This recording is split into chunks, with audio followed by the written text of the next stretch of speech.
Oddly enough, the people change. My anger towards my team doesn't. Welcome in, 3 o'clock. So it wasn't him. It was Gettleman, but it's just things aren't going well right now either.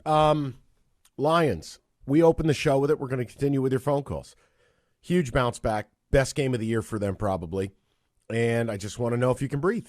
And Rico and I have asked the question, what else will it take for you to just accept you have a good football team and have a level of confidence you're going to win a home playoff game? And on the side, I don't think I'll be taking any Hendon Hooker calls this week.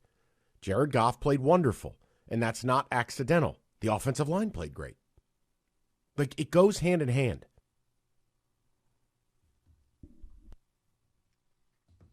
What quarterbacks play well when their line doesn't? How many are there? Yeah. And even if they do play well, can they do it consistently? They can't. No one can. So that's where we're at. Want to know what you think, what your takeaways are, as it is primarily a Lions day today. And yes, we will get to 4 o'clock, making history Troy Weaver style. I have a power stat. It's as if this team were designed with the goal of not winning, except that's not what Troy Weaver thought. But this team, from a statistical standpoint, they can't win. And he did this. Yet a report this weekend suggests they're going to let Troy Weaver have the corporate card and go shopping. We'll talk about it at 4. Rico, ticket text and calls. Anything else? What did I miss? No, you didn't miss anything, especially that Troy Weaver thing. Yeah, if he is allowed to make any trade, the city of Detroit should be allowed to have a class action lawsuit against him and the Pistons. Fabulous. 248-539-9797. Kenny, ticket text, then the calls. Best game Ben Johnson has called in weeks. Play calling has been far too conservative in recent weeks.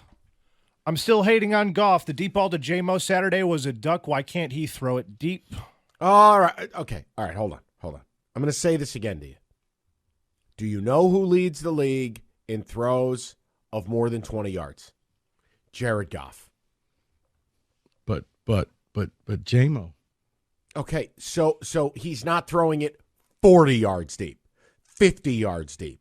That's now the critique. Mm-hmm. Yes, he missed J-Mo on the throw. Yes. Do you know what he did with J-Mo later in the half? He overthrew him. Mm-hmm. Okay? But no, it's NFL, and it happens. Because you know what we didn't do last week? Nobody came on the air and talked about St. Brown dropping 2 passes. We didn't do that. Because that happens. You're not going to catch everything. What these other guys don't talk about is look at the accuracy this kid throws the ball with in tight windows. Look at some of those throws to Laporta, Josh Reynolds, a couple to Amon-Ra. He's putting it on him.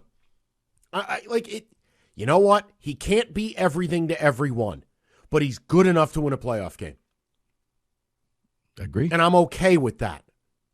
Agree. But people want the superstar in J-Mo, and I thought that looking the way it was J-Mo's best game. I know. The way he was involved in the offense, yes. Like they made a point to say, you're not an also-ran. We're going to run a lot of things through you, through Laporta. We're going to run the ball. We're going to Gibbs. We're going to hit them with so many different variations, they won't know who to guard. And that's what happened. Build on it. All right, let's go to the callers. All right. Let's get to the people. Let's go to Rico. Who's held longest? I don't have the timer. I apologize. That would be Doug. Doug, you're on 97.1. Hey, thank you, guys. I really, really appreciate this take. It's the most wonderful time of the year. I am just jacked about the Lions. I think, again, I look at and been listening to you guys on these calls and all the callers coming in, but it's like, does anybody look at the record and the other slumps that the 49ers had when they lose 2 players and their entire offense collapsed into just obscurity and the like you said, the funk that the Eagles are in now? There's a 5% chance the Eagles are going to win tonight. I mean, the Seahawks are smelling blood and they're going to take them down. So if Geno Smith plays, I agree with you. But Geno Smith may not play. To me, tonight. It doesn't matter who plays because they're just going to run the ball right through the Eagles. I mean, the Eagles are stumbling. They're stumbling right now. People have the roadmap of how to defeat them. I mean, just like everybody figured out the Lions for a bit, every one of these great teams that, oh, by the way, are only one win apart from the Lions have had huge, horrible slumps. But see, Doug, here's the problem. Like it or not, despite scoring 42 points against the Broncos, the Lions are still perceived, especially by a lot of the fan base, as have-nots. They're not a have. Whereas you look at when the Eagles hit a slump or when the Niners hit a slump, when certain teams hit that slump, you tell yourself, but you know they'll be okay. When the Lions hit that slump, it's gloom and doom. Oh, my God, what's going on here? Fire people. Let's get rid of this guy, because the fan base hasn't accepted the fact that they are a have and they're not a have-not. No, I know. No, you're totally right. I mean, it's going to take a lot to, the paradigm shift is going to take the turning the Titanic around. I mean, it's a big deal. But to me, people are missing out on enjoying an amazing season that the Lions are capitalizing on. And again, the coach, the stories. I mean, to me, my dream is that the Lions' first playoff game is going to be against the Rams, so we can have the McVay, eating crow that he let, a very good quarterback, a top 10 quarterback for all of the stats, even probably better than top 10, because again, I mean, look at Tua. The cheetah goes down, Tua becomes a below average quarterback. I mean, so or the offensive line. Yeah, and again, the offensive line, I mean, all these teams that everybody thinks are super are human. I mean, here's the other thing. All the teams that are really good, all the teams that can win a Super Bowl, all both have and need a really good offensive line.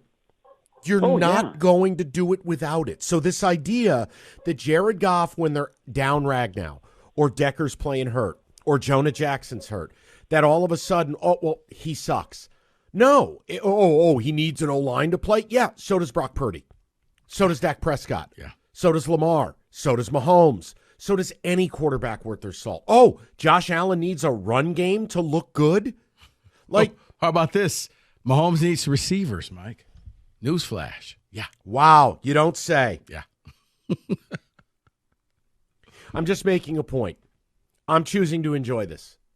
I know what Jared Goff's faults are, but I also know he's good enough to get to a Super Bowl. I've watched it. So he needed to play better. He got the protection he needed. It all starts up front. Like, you didn't sink the time, money, and resources into that O-line for it not to be that way. And it all works together. Mm-hmm. You're good enough to win a playoff game if this line is healthy. That's my takeaway from Saturday. You can do it. Are you going to beat San Francisco? No. Are you going to beat Dallas? No. But do I think a sliding Philly, if this line were right? Yeah. Yeah, I could see you winning a shootout with them. I could. Go ahead and laugh. Laugh your balls off. Happy holidays. I'm being serious. No. I just don't think you can beat the other two. No, and you know what? Here's the Philly thing, Mike. That game really depends on where you play it. Yeah. You play it here? Oh, God, yeah. I feel a whole lot better. Now, you go to Philly, and it could be weather looking like it is outside right now. Yeah. Bring some pine boxes. Yeah. That's a whole different ballgame. 248-539-9797. Let's go to a man who, if he's present at the Lions game, they lose. When he stays home, they win. He told us he would stay home Saturday. DJ in Detroit. What up, dog? You all right? Hello. I'm great because you kept your ass at home Saturday, and they won. No. Hey, Mike, I'm going to do you one better.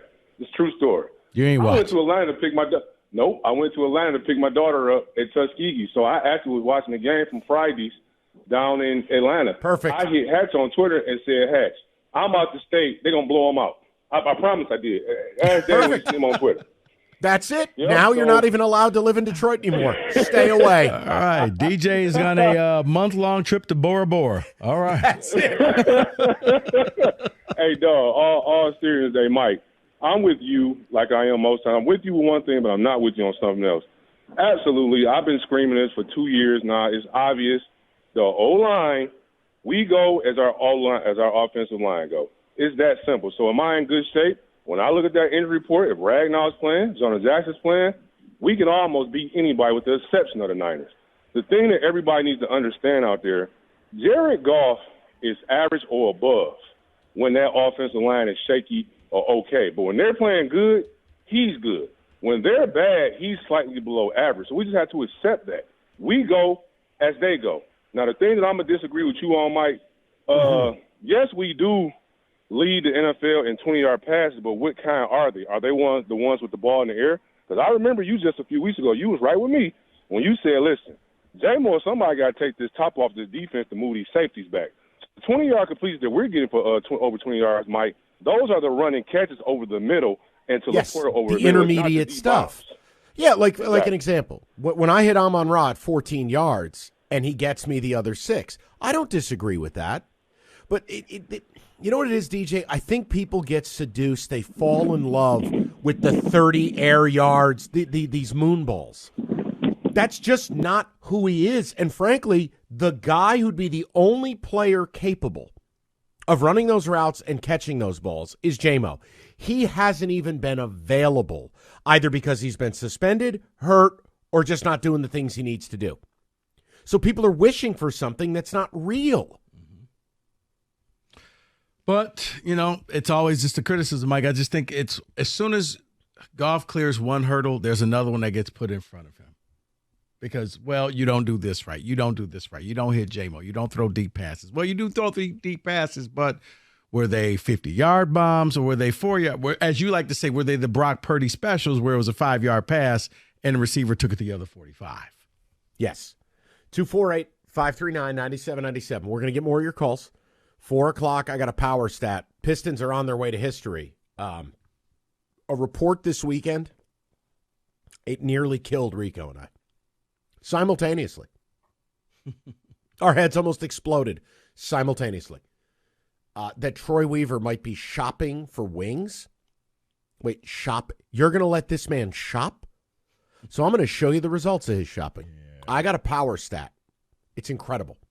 By the way, they're 12.5-point underdogs in Atlanta tonight on their way to losing 24 straight games. So it's changed from 11.5. All right. Oh, yeah.